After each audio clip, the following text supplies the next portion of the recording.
Olá, você que me assiste, Deus abençoe todo o teu dia, no nome de Jesus. Quero começar nesta manhã, neste dia, dizendo a você que eu desejo tudo de bom da parte de Deus para a tua vida. Já orei por você hoje, tá? Então receba a bênção no nome de Jesus. O título da mensagem de hoje é: Na minha angústia, clamei ao Senhor. Na minha angústia, clamei ao Senhor. Vamos orar e vamos meditar nesta boa palavra. Você vai ver coisas grandes que Deus quer e pode fazer na tua vida. Basta você clamar a Ele da forma certa, e disso vamos falar hoje no nome de Jesus. Oremos então. Pai Santo, no nome de Jesus, muito obrigado. Obrigado por esta manhã, obrigado por este momento, obrigado por este dia. Para a pessoa que está assistindo este vídeo, Deus, à noite, obrigado por esta noite. Senhor Deus, eu e esta pessoa que está agora assistindo o vídeo, oramos ao Senhor, pedindo ao Senhor, derrama a tua graça. Lembra, Deus, que nós somos servos do Senhor. E quando oramos ao Senhor como servo amado do Senhor, um servo que te quer, uma serva que te quer muito bem, que glorifica e que honra o teu nome, certamente o Senhor ouve as nossas orações. Por isso, ó Deus, toda aflição, todo problema, todo momento difícil que eu ou esta pessoa que está orando comigo esteja passando, ou que haja na família dela, seja agora desfeito. Torne isso em bênção no nome de Jesus. Assim oramos. Amém. Na minha angústia, clamei ao Senhor. Vamos ler o primeiro livro de Samuel, o capítulo 1, o versículo 7, o versículo 10, o 17 e o 21, e depois só a parte A do versículo 22. Então, lemos o versículo 7 do primeiro capítulo de Samuel, que diz assim: E como ele assim fazia ano a ano, quando ela subia à casa do Senhor, deste modo ela a provocara, por isso ela chorava e não a comia. Aqui está falando de Ana e Penina. Quando Ana subia à casa do Senhor, Penina a maltratava, a humilhava, fazendo com que ela chorasse muito e não se alimentasse da porção que era dada a ela do sacrifício. Então Ana ficava com fome e ia se definhando, como meditamos ontem. Lembramos que muitas pessoas vão à casa do Senhor, mas nem todos vão para adorar o Senhor. Alguns vão ali para afligir os adoradores, para provocar, para humilhar os adoradores. Este era o caso de Penina, no versículo 7, e ela chorava, então não comia, diz a Bíblia. O versículo 17 diz assim: Então Eli respondeu e disse: Vai em paz, e o Deus de Israel te conceda a tua petição que lhe fizeste. Isso foi palavra de Eli, e nós vamos falar como isso aconteceu, do sacerdote Eli para a Ana.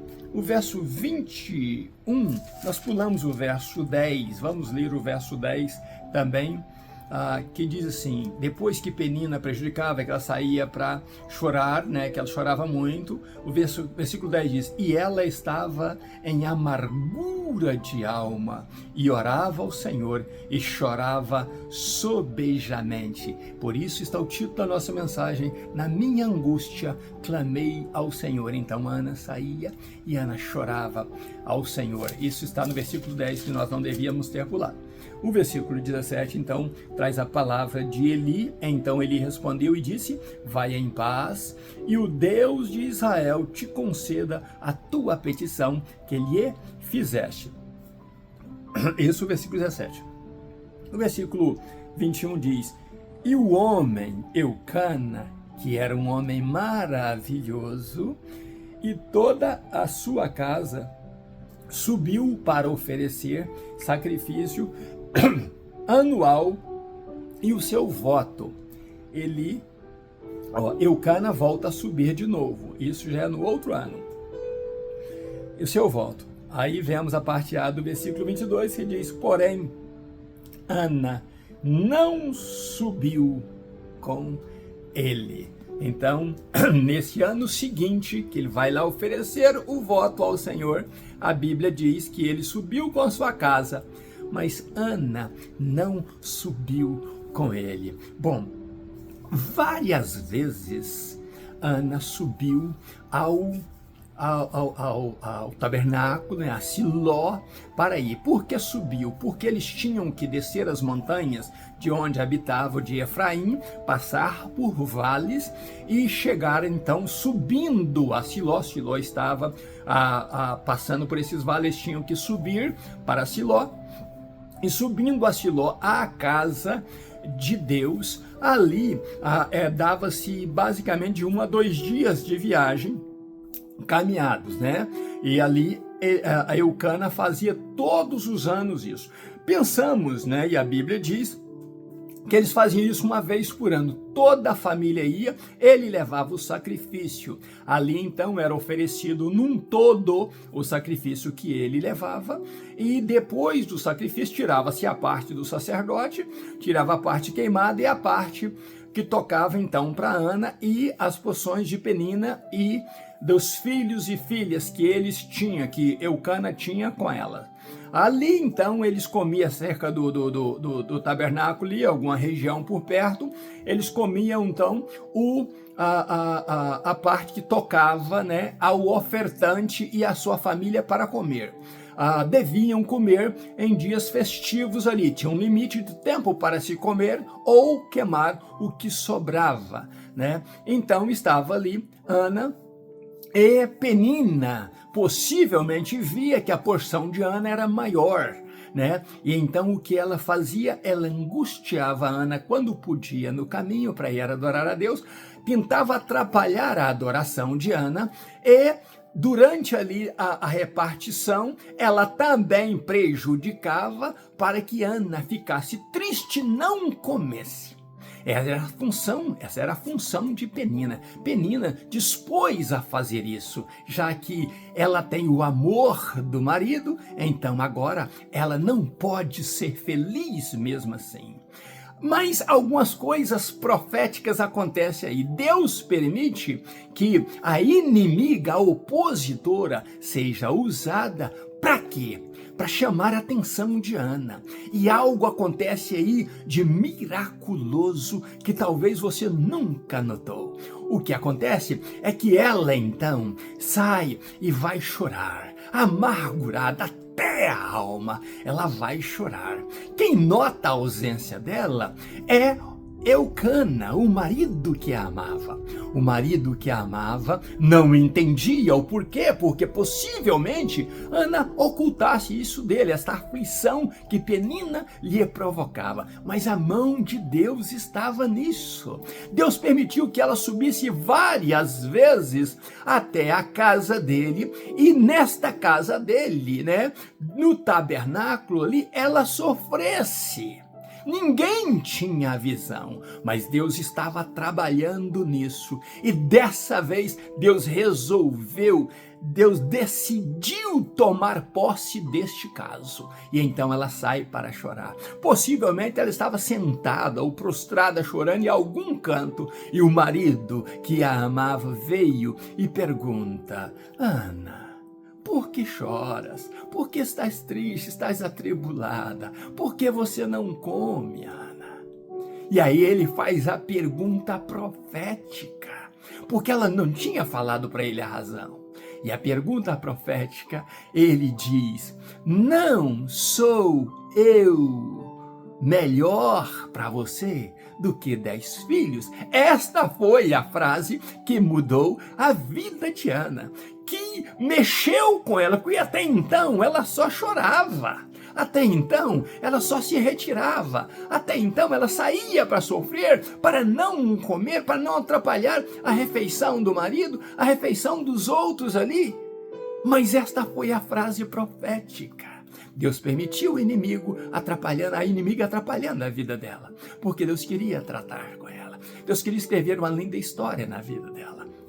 E então o marido chega e faz esta pergunta profética: não sou eu, ou não te sou eu melhor do que 10 filhos? Ele falou tudo em uma frase, só reverteu os fatos. E a Bíblia traz menção desse fato. Isso fez Ana ir lá no passado. Isso fez Ana andar centenas de anos anteriores na mente dela. Isso fez Ana ir lá para Êxodo, capítulo 3. Ana voltou lá no passado, quando lá no Monte Horebe, Deus chamara a Moisés. E Moisés, com um questionamento, perguntou: mas quem é o Senhor?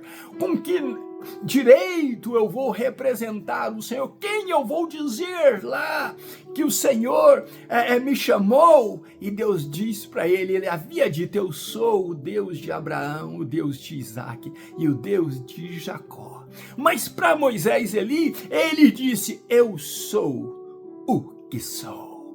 O marido fez uma pergunta com as duas palavras revertidas. Não sou eu. Na hora, Ana deve ter lembrado. Não sou eu, ao contrário, é eu sou.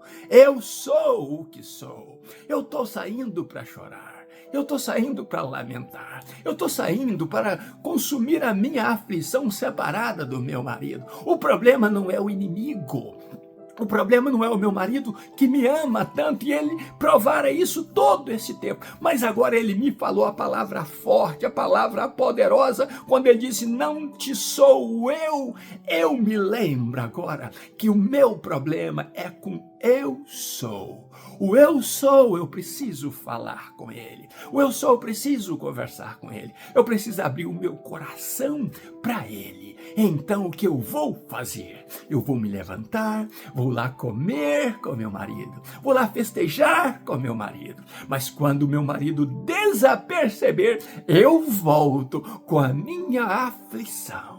E eu vou clamar ao eu sou. O eu sou é muito melhor do que tudo que eu tenho nesta vida. E se eu falar com ele, ele irá me ouvir. Certamente, ele irá me ouvir. Ana era uma mulher muito segredada. E a Bíblia diz que ela então vai, come com o marido, bebe, mas não bebe vinho. Essa não é desculpa para você que quer beber, dizer que no passado os homens, as mulheres de Deus e o próprio Jesus bebeu. Não, este vinho que você quer beber aí, concentrado, cheio, né, de teor alcoólico, etc., não é o que Ana bebeu. E então ela vai e bebe talvez um suco, um outro suco que não seja da vide, uma outra água, talvez, come, mas então a Bíblia diz que ela come com ele, depois de se levantar, bebe, mas se retira.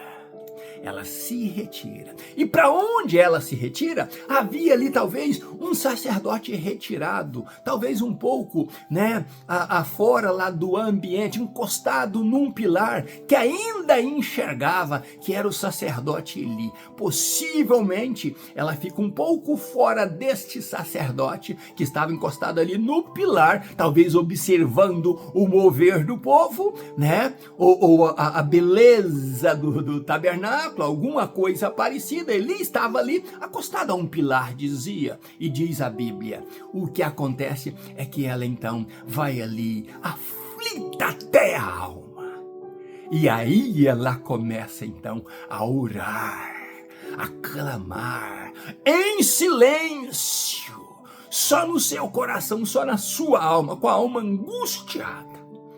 E ela falou com o eu sou, chamando-o de Senhor dos Exércitos. Senhor que está no comando de todas as coisas. Senhor que tem todo o poder na mão. Senhor que é magnífico. Senhor que me fez lembrar lá de Moisés, talvez, quando meu marido disse, sou eu lembrei que tu és eu sou, que todo o poder está nas tuas mãos, que tu estás presente aqui agora, junto comigo nesta oração.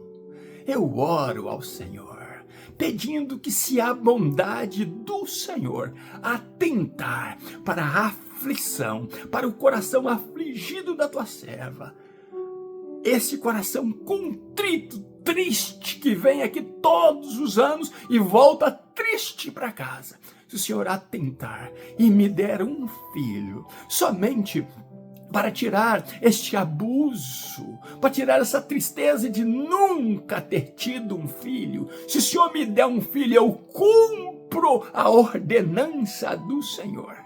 E Ana nem disse que queria mais filhos, ela disse: este eu devolverei ao Senhor. Mas se o Senhor fizer isso, e Ele te servirá todos os dias da sua vida, Ele não vai servir para mim como meu filho, Ele vai ser teu, como o Senhor requerera lá no passado. O primogênito é meu. Só que esta oração de Ana foi tão profética, que ela disse que tão somente queria um, mas quando ela disse que daria ao Senhor, Deus havia requerido o primogênito. E se é primogênito, haveria outros depois deste que nascera. Ana não sabia que estava fazendo a oração profética e de longa vida com outros filhos para ela, mas ela fez o seu voto: se tão somente este filho vier, eu o devolverei ao Senhor para te servir por todos os dias da sua vida. E prometo ao Senhor que ele será tratado como um nazireu, um separado, um santo do Senhor, e não passará navalha sobre a cabeça dele. Ana prometeu isso a Deus, e Deus ouviu a oração de Ana. Eu disse a você na meditação passada que nós iríamos estudar fatos que mudaram a história de Israel. Esta oração de Ana mudou a história, mudou o quadro de Israel completamente. E se você não sabe, Samuel, mesmo não prometendo claramente um Messias, fez com que o livro de Samuel, o primeiro livro e o segundo livro de Samuel, fez com que os judeus estudiosos entendessem que ali está prometendo um Messias, mesmo não falando claramente. Olha a profundidade deste momento da oração de Ana, deste livro que mudou a história de Israel e já apresentou o futuro da história da igreja do Senhor Jesus. Está tudo incluído ali. Este livro de Samuel traz uma junção entre Israel e igreja, juntos adorando com a promessa de adorar ao Senhor num futuro, sem que dissesse de formas claras isso. Entende a profundidade que é o livro de Samuel? Como a história foi mudada? E a Bíblia diz que enquanto Ana orava em silêncio ali, só movendo os lábios, e chorava muito, a Bíblia diz. Então o sacerdote olha para ela com atenção e a trata como uma filha de Belial, como uma qualquer, uma beberrona, uma pessoa que encheu a cara ali no vinho e agora vai fazer vexame, e ele chama a atenção dela. Mas ela não perdeu a comunhão. Ela havia acabado de falar com o Eu Sou, e o Eu Sou Todo-Poderoso a ouviu. Mas para completar, precisava da palavra, da repreensão insensata deste sacerdote, dizendo: vá curar tua cachaça em outro lugar, como se ele dissesse isso. Vá curar tua bebedeira em outro lugar, para de beber, deixa o vinho, mulher. E ela disse: Senhor, o Senhor não entende. O Senhor está vendo os lábios movendo. O Senhor está vendo lágrimas, como se fosse talvez uma filha de Belial. Mas eu não sou, Senhor. Eu não tomei vinho ou bebida forte. Ou seja, talvez ela tivesse tomado só água. Mas eu tenho o coração amargurado e estou aqui falando com o Deus que pode resolver esta causa.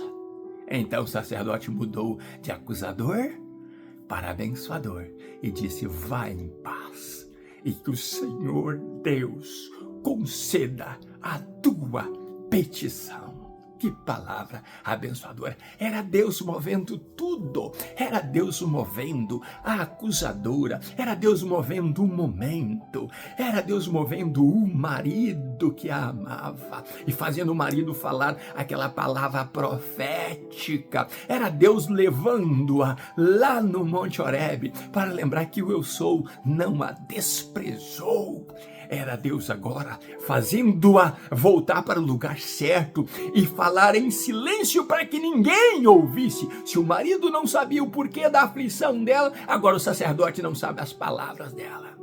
E sendo repreendida, outrora abusada pela Penina, a abusadora que judiava dela com palavras, a humilhava, agora repreendida pelo sacerdote, chegou aos extremos, repreendida agora pelo homem de Deus. Mas Deus conhecia o coração de Ana. Na minha angústia, clamei ao Senhor, e então Ele a abençoa.